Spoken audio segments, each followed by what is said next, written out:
দুদক যে মামলাগুলো উত্থাপন করে থাকেন, ওখানে দুদক আইনে অর্থাৎ দুদক আইনের 2004-এর ধারা 26 এবং 27-এ দুটি কথা উল্লেখ করা আছে যে আয়ের অবৈধ বা জ্ঞাত আয় বহির্ভূত অর্থের উৎস এবং অর্থের উৎস গোপন, এই কথাগুলো ওনারা বলে থাকেন।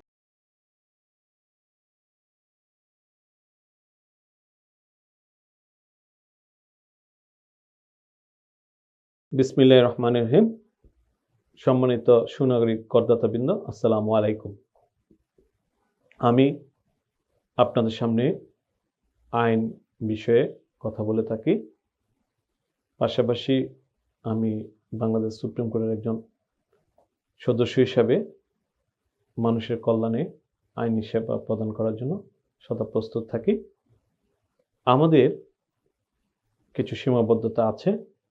সীমাবদ্ধতার অন্যতম হলো আমরা চাইলেই নিজের কথা সব জায়গায় বলে বেড়াতে পারি না। তবে বর্তমান এই প্রযুক্তির যুগে আমরা সেবার নিমিত্তে কিছু কথা বলে আপনাদেরকে আইনি বিষয়ে সচেতন করতে চাই এবং আমার এই কথাগুলো যদি আপনারা পরামর্শমূলক হিসাবে গ্রহণ করেন, উপকৃত হন, তবে আমার আলোচনা সার্থক। আমি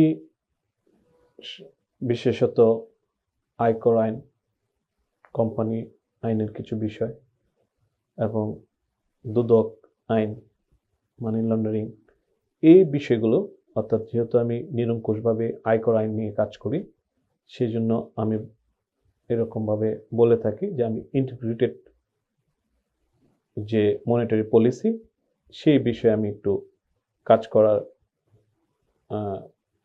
সুযোগ আমার হয়। কেননা আয়কর আইনের সাথে কোনো না কোনোভাবে, অর্থাৎ আয়কর আইনটা যেহেতু একটি মনিটারি ল, বলা যায় অর্থনৈতিক বিষয়ের সঙ্গে সরাসরি সংশ্লিষ্ট। পাশাপাশি আপনার দুদক আইনে সেটাও একটা অর্থনৈতিক কার্যক্রমের বিষয়। মানি লন্ডারিং তাও অর্থনৈতিক কার্যক্রমের বিষয়। কোম্পানি আইনের কোম্পানি রিলেটেড বিষয়গুলো একই। আপনি যদি অন্যান্য যে অর্থনৈতিক কার্যক্রম যে আইনি কাঠামো আছে, সব বিষয়কে যদি আপনি ইন্টিগ্রেটেড করেন, তাহলে বলা যায় যে একজন ব্যক্তির যে হিসাব, সেই হিসাবের মাধ্যমে, অর্থাৎ এই যে হিসাবটা উনি প্রথমে কর বিভাগকে দিয়ে থাকেন বা দিতে বাধ্য থাকেন, সেই হিসাবের মাধ্যমে আমরা অন্যান্য আইনকে কোঅর্ডিনেট করতে পারি বা অন্যান্য আইনকে কমপ্লাই করা যায়। আমি আমার অল্প যে 1.5 দশকের প্র্যাকটিস, সেই প্র্যাকটিসে দেখে থাকি যে অনেক সময় দুদক যে মামলাগুলো উত্থাপন করে থাকেন, ওখানে দুদক আইনে অর্থাৎ দুদক আইনের 2004-এর ধারা 26 এবং 27-এ দুটি কথা উল্লেখ করা আছে যে আয়ের অবৈধ বা জ্ঞাত আয় বহির্ভূত অর্থের উৎস এবং অর্থের উৎস গোপন, এই কথাগুলো ওনারা বলে থাকেন। এই বিষয়টি আসলে আবিষ্কার করা হয় তার বিভিন্ন ধরনের ডকুমেন্টস থেকে। সেটা জমির দলিল হতে পারে, সেটা তার ব্যাংক লেনদেন হতে পারে, সেটা তার নামে বেনামে সম্পদ সংগ্রহ হতে পারে। কিন্তু আপনি ভেবে দেখুন একজন করদাতা হিসাবে যে এই বিষয়টি আয়কর নথির সঙ্গেও সংশ্লিষ্ট। আমি বলতে চাই আমার অভিজ্ঞতা থেকে, কারো আয়কর নথিতে তার পরিশ্রম এবং বৈধ উপার্জন প্রদর্শন করা থাকলে এগুলা সাধারণত দুদকের শিডিউলে অন্তর্ভুক্ত করার সুযোগ খুব বেশি থাকে না। যদি ভুল বোঝাবুঝির কারণে দুদক তার সঙ্গে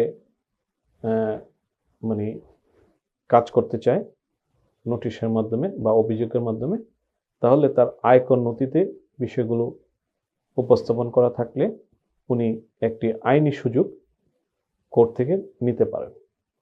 তাই আমার যে অভিজ্ঞতা বা আমার যে বক্তব্য, যারা বর্তমান করদাতা আছেন বা ভবিষ্যৎ করদাতা হবেন, তারা খুব সুস্পষ্টভাবে তাদের যে আয় এবং উপার্জন সম্পদ তা আয়কর নথিতে অবশ্যই লিপিবদ্ধ করবেন, এবং শুধু লিপিবদ্ধ করে আপনার কার্যক্রম শেষ করবেন না, আপনি একজন অভিজ্ঞ, দক্ষ এবং সৎ পরামর্শক, যিনি সকল আইনকে কোঅর্ডিনেট করে কাজ করার একটা অভিজ্ঞতা আছে ইন্টিগ্রেটেড ফিনান্সিয়াল পলিসি নিয়ে, ওনার পরামর্শ নিয়ে আপনি আপনার আয়কর নথিটি যদি সৃষ্টি করেন এবং সমাধান খুঁজেন, সেই সম্পদ আপনি আপনার নিজের নামে হোক, আপনার আত্মীয় স্বজনের নামে হোক, এগুলা যদি আপনি খুব প্রপার ওয়েতে উপস্থাপন করে তৈরি করতে পারেন, তাহলে আইনি সুবিধা আপনি অবশ্যই উপভোগ করতে পারবেন।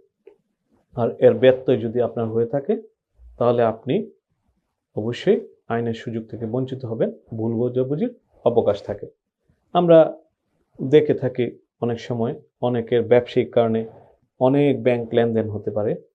ব্যাংক লেনদেনের যদি আপনি সঠিক ব্যাখ্যা বা সমন্বয় জমা না দেন, তাহলে প্রচলিত 3টি আইনে আপনি এফেক্টেড হতে পারেন। আইনগুলা হলো ট্যাক্স আইন, অবভিয়াসলি তারা ব্যাখ্যা না পেলে আপনার আয় হিসেবে যোগ করে ট্যাক্স লায়াবিলিটিস ক্রিয়েট করবে। দুদক আইন, অবভিয়াসলি তারা মনে করবে যে আপনি অনেক লেনদেন করেছেন কিন্তু এগুলার অর্থের উৎস আপনি সমন্বয় করেননি। এবং পাশাপাশি যে আমাদের মানি লন্ডারিং আইন 2012, তাতেও একটি ভুল বুঝাবুঝির অবকাশ থাকে। আমি মনে করি না, আমার অভিজ্ঞতা থেকে, যেগুলোতে আমি আমার সম্মানিত করদাতা যারা দুদক আইনে বিভিন্ন সময় নোটিশ পেয়েছেন, পরবর্তী সময়ে আমরা আইনের সুবিধা গ্রহণ করেছি আয়কর আইনের ভিত্তিতে। অর্থাৎ আমরা দেখে থাকি যে দুদকের কোনো অভিযোগ আসলে দুদক কর্তৃপক্ষ সাধারণত তার আয়কর নথিটিকে তলব করে থাকেন এবং আয়কর নথিকে উনি বিবেচনায় নিয়ে কার্যক্রম গ্রহণ করে থাকেন এবং অনুসরণ করেন। আর অন্যান্য পদ্ধতিতে তো দুদক তার তথ্য সংগ্রহ করেই থাকেন, সেটা আমরা প্রায়শই পত্রপত্রিকাও দেখতে পাই। কিন্তু আমার যে কথাটা, অর্থাৎ আমি যেটাকে ফোকাস করতে চাই, সেটা হলো যে আপনার উপস্থাপনার কারণে যেন কর্তৃপক্ষগুলো আপনাকে ভুল না বোঝে। আপনি একজন ব্যবসায়ী, আপনি একজন পলিটিশিয়ান, আপনি একজন পেশাজীবী, আপনি ডাক্তার, আপনি ইঞ্জিনিয়ার, যাই হন না কেন, চাকরিজীবী, আপনি আপনার যে সম্পদের তত্ত্ব, সেই সম্পদের তত্ত্বগুলো উপস্থাপন করার পাশাপাশি সমন্বিত যে কার্যক্রম সমন্বয় করে আপনি উপস্থাপন করবেন। সেক্ষেত্রে একটি ভালো অডিট ফার্ম থেকে আপনি অডিট করিয়ে নেবেন, ব্যাংক রিকনসিলিয়েশন আপনি করবেন, আপনার আয় কিভাবে হলো, খরচ কিভাবে হলো, কেন এত লেনদেন হলো, কোত্থেকে হলো, প্রতিটা জিনিস আপনি পুঙ্খানুপুঙ্খানুভাবে অ্যানালিসিস করে যদি উপস্থাপন করতে পারেন, এবং আপনার যে কষ্ট উপার্জিত সম্পদ আয়কর নথির বাইরে কেন থাকলো, এটাকে কিভাবে ইনক্লুশন করা যাবে, বিভিন্ন সময় সরকার যে সুযোগগুলা দিয়ে থাকেন সেগুলা আপনি কিভাবে গ্রহণ করবেন, এই বিষয়গুলা আপনি আয়কর বিভাগের কাছ থেকে কিভাবে এনজয় করবেন, উচ্চ আদালতে কিভাবে এনজয় করবেন, পুরো বিষয়টা নিয়ে আপনার কাজ করার অবকাশ আছে। আর বিশেষত আমি বলবো, যারা আমরা রাজনৈতিক সচেতন, আমরা রাজনীতিতে জড়িত আছি এবং রাজনীতি আমাদের জনকল্যাণে মানুষ সেবায় ব্রত নিয়ে করে থাকি, তারা যে নির্বাচনকালীন সময়ে যে একটা নির্বাচনী হলফনামা দিয়ে থাকি, সেখানেও কিন্তু আমরা অনেক কিছু লিখে থাকি এবং এই বিষয়গুলো আমাদের প্রতিপক্ষ সুযোগ নিয়ে থাকেন। এবং অনেক সময় আমি নির্বাচিত হলেও এই অভিযোগের সত্যতা যাচাই করতে গিয়ে আমি হয়তোবা নির্বাচনের বিজয়ী হওয়ার পরেও আমার কোর্ট বা বিভিন্ন আইনি পরিস্থিতির সম্মুখীন হই। এক্ষেত্রেও আপনার জন্য একটি বাঞ্ছনীয় বর্তমান এবং ভবিষ্যৎ যারা আমরা নির্বাচনী কার্যক্রমে অংশগ্রহণ করতে চাই, আমরা অবশ্যই আমাদের হলফনামাটি তৈরি করার সময় আমাদের ব্যক্তিগত আয়কর নথির সঙ্গে সমন্বয় করব। তাহলে পরবর্তীকালে আমরা যে ঝুঁকিগুলো থাকে ব্যক্তিগত জীবনে, সেই ঝুঁকিগুলো অনেকাংশেই আমরা মোকাবেলা করতে সক্ষম হব এবং বলতে পারেন ঝুঁকি আপনার হ্রাস হবে। যেহেতু আমি আয়কর আইন নিয়ে কাজ করি, সেজন্য আমার বক্তব্যে বেশিরভাগ অংশে কর বিষয়ক কথাগুলো আসছে, কিন্তু আপনি একটু চিন্তা করে দেখতে পারেন বা আপনি আয়কর আইন বইয়ের পাশাপাশি অন্যান্য আইন নিয়ে একটু গবেষণা বা পড়াশোনা করে দেখতে পারেন যে আমার কথাগুলো সম্পূর্ণ সঠিক এবং সত্য, এবং প্রচলিত আইনের বিভিন্ন আদালত থেকে আপনি যদি সুবিধা উপভোগ করতে চান তাহলে আপনাকে অবশ্যই একজন সুনাগরিক হিসেবে এবং সুশাসন যদি প্রতিষ্ঠিত করতে চায় রাষ্ট্র এবং সরকার, তাহলে আয়কর আইনের একটি সঠিক প্রয়োগ আর আমরা করদাতা হিসাবে যদি এর অনুসরণ করি তাহলে আমরা সব পক্ষই এতে উপকৃত লাভবান হব। আজকে এ পর্যন্তই। সবাইকে ধন্যবাদ। সকলের সুন্দর এবং কল্যাণময় জীবন কামনা করি। আমরা সকলের কল্যাণে কাজ করব, এই শপথ নিয়ে আজকে আমার বক্তব্য এখানে শেষ। ধন্যবাদ সবাইকে। জীবনে চলার পথে আইন খুব প্রাসঙ্গিক। যে কোনো আইনি বিষয় জানতে চাইলে আমাদের চ্যানেলকে অনুসরণ করুন।